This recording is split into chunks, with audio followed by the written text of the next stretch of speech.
Der 30-jährige Tourist ist hier offensichtlich als Besucher des Mahnmals unterwegs gewesen und ist völlig arglos angegriffen worden. So stellt sich der Sachstand momentan dar. Er ist schwer verletzt worden und ist in ein Krankenhaus transportiert worden, hier in Berlin-Mitte, und wird dort zur Stunde medizinisch versorgt.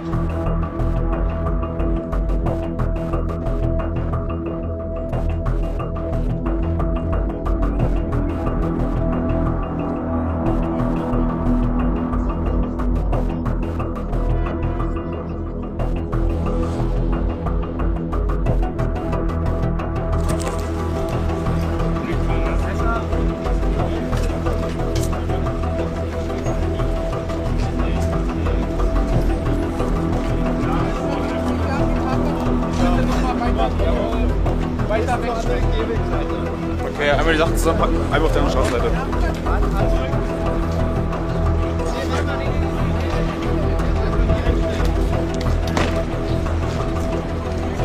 We've seized a lot of evidence now. We've arrested a male person at 2045 here on the corner Eberstraße and Behrenstraße, and this person had several evidence on him, and we seized all this evidence. This evidence will be brought to Criminal Investigation Department of Berlin, and they are now investigating and preparing an interrogation of the suspect.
Now to a developing story. A mother and child are recovering tonight after several boats exploded at a New Rochelle marina. 7 boats were destroyed. Alicia Reed is live there with the latest on the investigation. Alicia.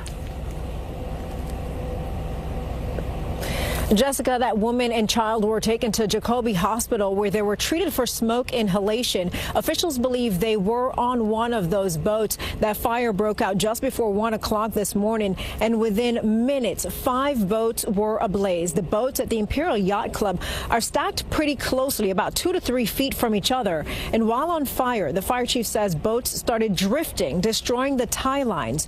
2 40-foot vessels sank. There's an estimated 100 gallons of diesel fuel that leaked into the water. The New Rochelle Harbor Master is working with the U.S. Coast Guard and New York State Department of Environmental Conservation to address the fuel spill and other contaminants in the water. New Rochelle, Port Washington, and FDNY Marine units all responded. They were able to get the fire under control within 2 hours, saving dozens of boats. Now, we spoke with Ralph Rios, who was fast asleep on his boat when he heard the explosion. It blasted, sounded like a lightning hitting, you know, and I didn't know. And when I came out, I was like, oh God, because I was really shook because there's always people in that boat. You know, there's always people living in that boat. Lucky they were in Florida. I don't know if the girl and the baby were in that boat, in the next boat.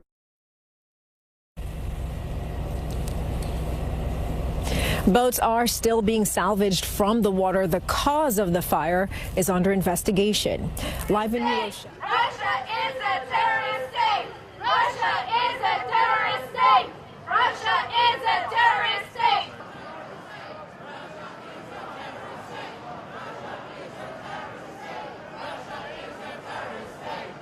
We are the people too. We won't be silent. 3. Stop the Russians. Down.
We start at the White House, where President Donald Trump has threatened the BRIC nations with 150% tariffs if they try to undermine the U.S. dollar. The commander-in-chief added that the group was trying to de-dollarize world trade in an attempt to collapse the much stronger U.S. economy. President Trump further claimed that after he threatened 100% tariffs, the BRIC nations broke up. You know, the BRIC states, there are like 6 of them, and they were trying to destroy our dollar. They were going to say, you know, they wanted to create a new currency. They probably wanted to use the yuan. China, they wanted to use the yuan. And Biden said, well, this is a tough situation. There's not much we can do about that. We can't help that. I said, oh, we can help it. So when I came in, the first thing I said is any BRIC state that even mentions the destruction of the dollar will be charged a 150% tariff. And we don't want your goods. We don't want to partake. And the BRIC states just broke up. I don't know what the hell happened to them. We haven't heard from the BRIC states lately. And now, without providing any evidence, President Trump boasted that he has stopped the BRICS from launching its own currency, which he claims was meant to replace the U.S. dollar. We haven't heard from the BRIC states lately. But he said that wasn't much we could do about it. There was a lot. It took once, literally. They said, sir, what about the BRIC states? They're going to take over the dollar, the sanctity of the dollar. They're going to create a new currency to rule the world. I said, no, they're not. They said, yes, they are, sir. They said it. I said, no, they're not. Tell them 150% tariff, plus we're not going to do business with them, and that includes China. Now, the BRICS was launched by Brazil, Russia, India, China, and South Africa as a counter to the Western G7 bloc. However, it's now grown in size and includes countries like Egypt, Ethiopia, Indonesia, Iran, and the UAE. And since the COVID-19 pandemic, the nations have been conducting bilateral trade amongst themselves in their own currencies instead of the U.S. dollar. China and Russia have even floated the idea of a BRICS currency several times, but have never received a consensus on the issue. This is because India, which is a founding member of the BRICS, has repeatedly said it has good relations with the United States and has no interest in replacing the dollar. Now, the latest threats by President Trump comes just less than a week after he first threatened 100% tariffs on all BRIC nations. The BRICS nations, I think that's breaking up very rapidly. We said that if they're going to go and do anything to undermine the dollar, that includes China. I don't even know that they're a member of BRICS, but they had a few nations get together to try and play cute.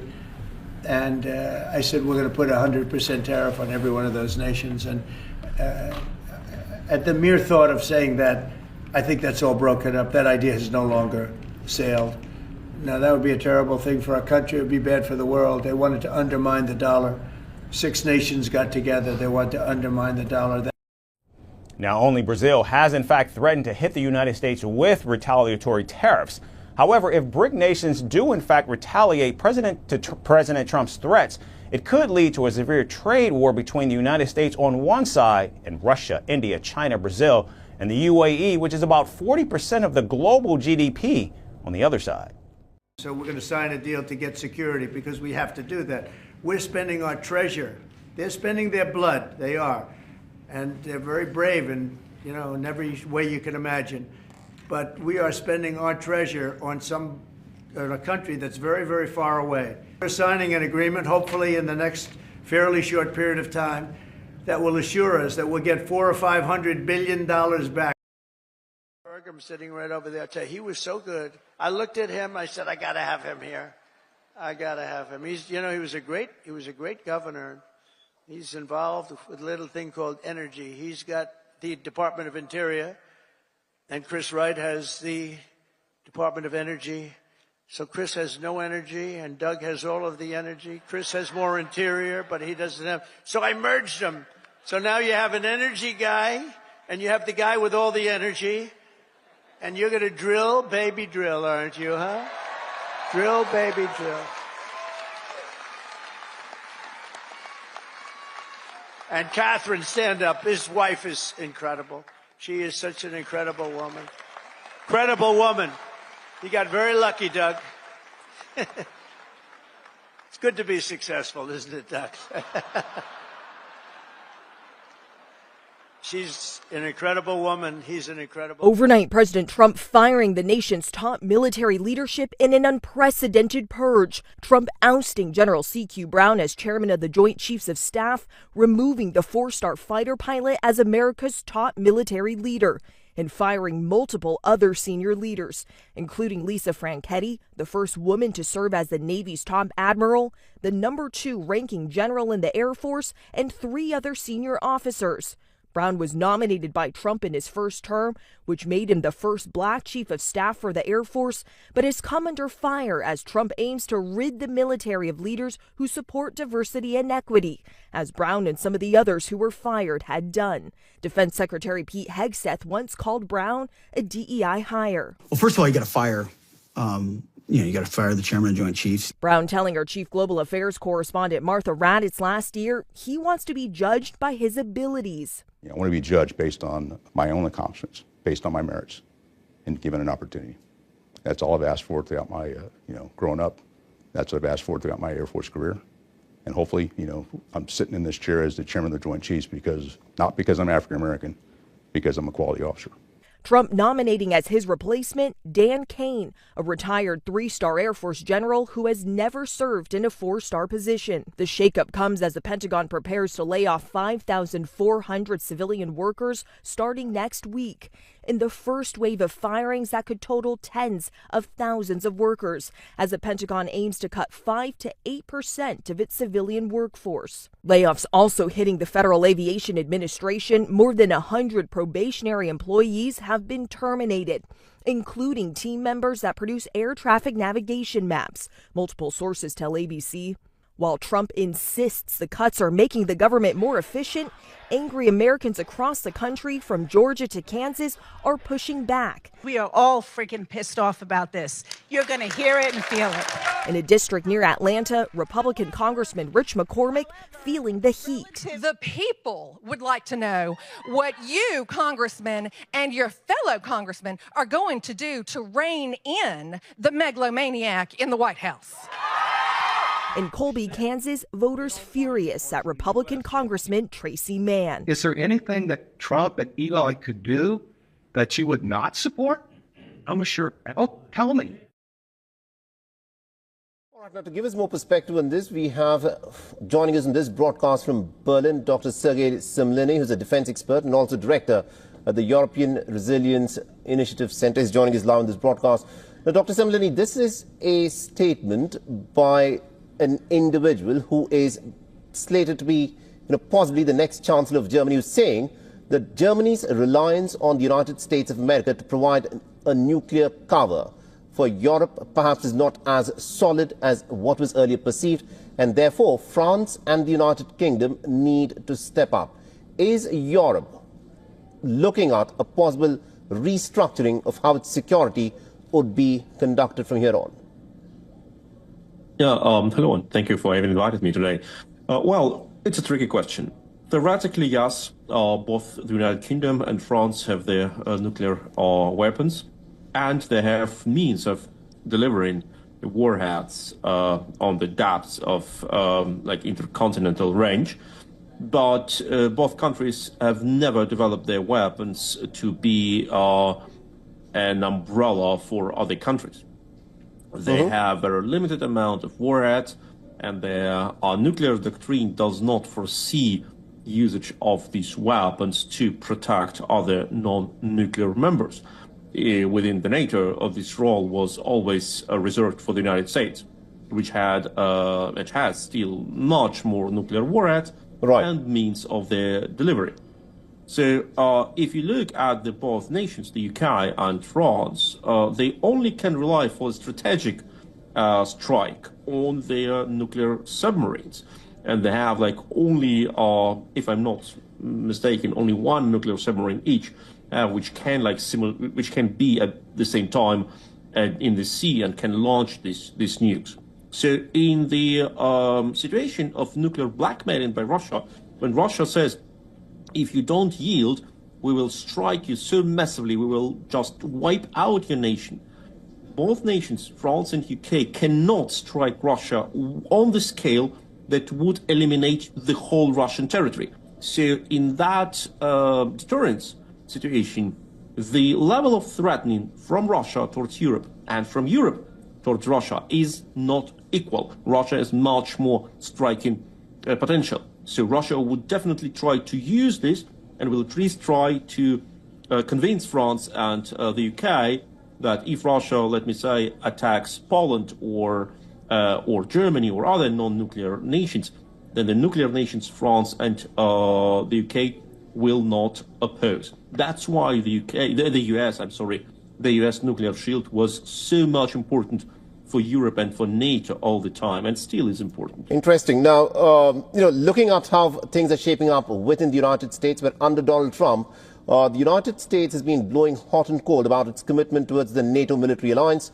Germany, I'm pretty sure, will be looking at the example of Ukraine, which in 1994, as a part of the Budapest Memorandum, gave up its nuclear weapons.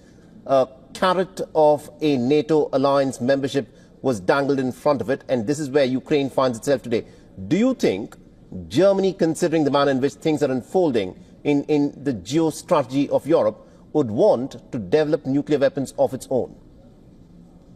Well, that is a million-dollar question. Will new nations develop their nuclear weapons? Shall we?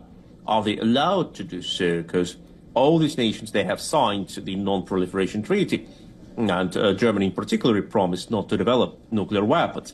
Moreover, Germany has promised in the 2+4 Treaty of 1991 that no nuclear weapons of other nations will be stationed, for example, in the eastern part of Germany. So the question is if there is a technical capacity. Yes, there is technical capacity. Germany and other developed nations can develop their nukes. B, if there is a legal option for that. No, not now. To start developing nuclear weapons, you should first cancel quit several international treaties. Right. And say we're not a part of Non-Proliferation Treaty, for example. Third, will it have consequences? Will other nations, try to sanction Germany, like Iran was sanctioned or North Korea was sanctioned for attempts to develop the nukes? Right. I think it will not be the case because the situation has changed, and one can argue that the situation has changed and old treaties do not act. But it's a very tricky question, of course. Interesting. We'll have to see as to how things unfold. Thank you very much indeed, Dr. Sergei Semleny, for joining us from Berlin with that perspective there. Thank you so much.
Search and rescue efforts are taking place in Kentucky after a powerful storm swept through the state over the weekend, causing intense flooding and killing at least 11 people. Kentucky's Governor Andy Beshear says President Trump has already approved a disaster declaration for the affected area, and he gave this warning today to people in the flooded areas. We continue to remind folks not to drive through standing water, not to drive around barricades. They are there for a reason.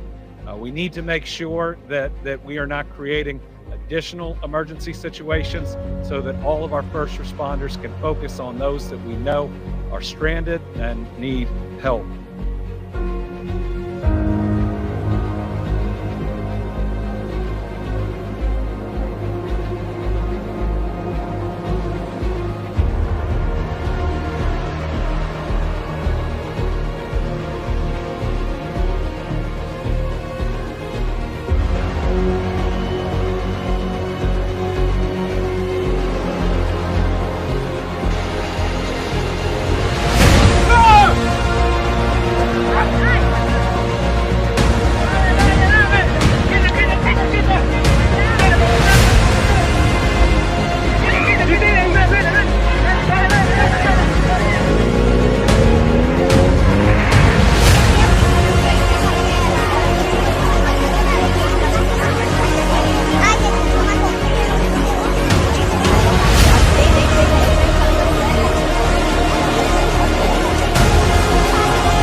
That's a dwarffish. Holy shit, that's they've almost never been seen live. They live a mile deep. Just come up here to die. No. Go back in the water. See if they'll go. He'd be vibrating.